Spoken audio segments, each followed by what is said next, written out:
I'm Jerry James Stone. In today's video, we're gonna make a spinach and barley risotto. The thing that I like about this recipe is if you love risotto, I love the creaminess of risotto, but by using barley instead of the typical rice that you use for risotto, a lot more fiber, nutrients. I don't know why I'm punching, but I am, but it's super tasty, super delicious, and a little bit more healthy than your typical risotto. So let's get cooking. Okay, so the first thing that you're gonna do is you're going to divide the butter, melt half of the butter, and we're gonna toast the barley. So what we're doing by toasting the barley is we're just gonna add a little bit of a nuttier flavor to that grain by doing this. So just add those grains into the saute pan with the butter and just cook it for a few minutes just until you get a nice golden brown on that barley. I want to do this over a medium-low heat. You want to be careful to not burn the barley. It'll start to smell really nutty and delicious. As you can see the difference between the barley that's been toasted and the barley that's not. Once you kind of get that nice golden brown on there, you want to just transfer that toasted barley to another bowl, and we're going to go ahead and use the same pan to saute our mirepoix. So add the remaining butter into the pan, melt that, and then go ahead and add in the mirepoix. So mirepoix is 2 parts onion, 1 part carrot, 1 part celery. It's just a really nice flavor base for soups, sautés. We're gonna use that here. Go ahead and saute that mirepoix for just a couple minutes until the onions are kind of wet, and you don't want them to be browned. You just want them to be like kind of to sweat and to be a little bit translucent. Once the mirepoix has been sauteed properly, we're gonna add in some minced garlic and just saute that in for like another minute. Once again, you're kind of just doing this over a medium-low heat. You don't want anything to burn. Just trying to bring out those aromas. About at the minute mark, the garlic will start to be really aromatic. Hey, you know what? If this is a good time, if you like this video, give me a thumbs up. If there's something that you want to see, just drop a comment down below. And if you like to cook like I do, I release new videos every single week, so please subscribe. Okay, so garlic is sauteed. Add the barley back to that pan. You should now have the onions, carrots, celery, garlic, and the barley all in the saute pan. Now we're gonna start making the risotto. Add in the white wine to the mixture, and then add in 1 cup of the vegetable broth.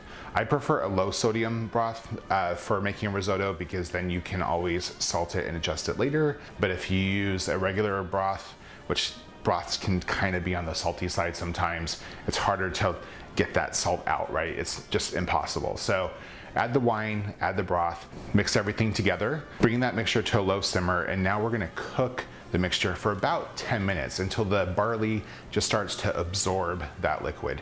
You can go ahead and turn that dial up to medium now. I wouldn't quite go medium high. Medium's probably good enough to keep it simmering, keep it moving. The idea here is you want to cook the barley slowly, kind of creating this nice creamy mixture with the liquid. So you don't want to cook off that liquid too fast. So you want it just fast enough to cook the barley and keep it cooking, but not cook off the liquid so fast that you run out before the whole thing's done. So cook it for about 10 minutes until that barley absorbs most of the liquid, and then just go ahead and use the remaining liquid, adding in about a ½ cup at a time, and once again, just bringing it back to a simmer and cooking it until that barley absorbs the liquid. And you're just gonna kind of rinse and repeat and do that until all of the broth has been fully absorbed by the barley.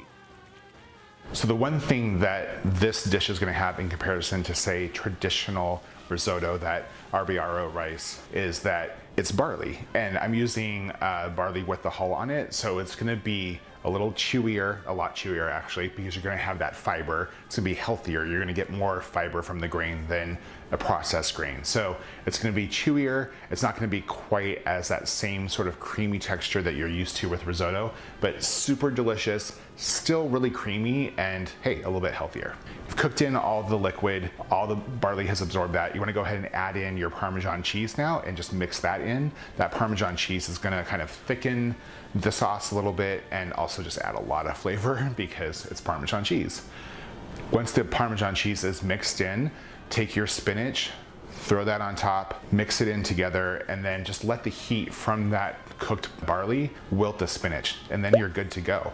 you don't really have to cook the spinach hardly at all. The heat that's already in that pan and in the rice itself will actually make it nice and wilted and delicious. And that's how you make this delicious spinach and barley risotto. So hey, if you like this recipe, give me a thumbs up. Something you wondered about, drop a comment down below. And if you like to cook like I do, I release new recipes every single week, so please subscribe. I'll see you guys next time.